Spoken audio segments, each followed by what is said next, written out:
চলো বন্ধু চলো আঁকি মজার একটা আনারস। প্রথমে আঁকো কলো একটা পেট, ডিমের মতো দেখতে। তার গায়েতে জাল বুনে দাও আঁকা পাকার খাতে। মাথায় তার কাটার মুকুট, সবুজ সবুজ পাতা।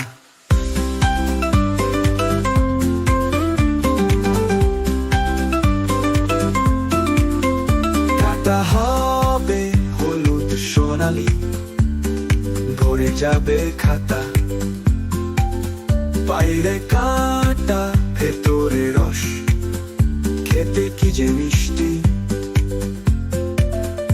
আকাশে সে খাবো সবাই, হবে দারুণ পুষ্টি। আনারস আনারস মিষ্টি মধুর ফল, নাচি আর গান গাই।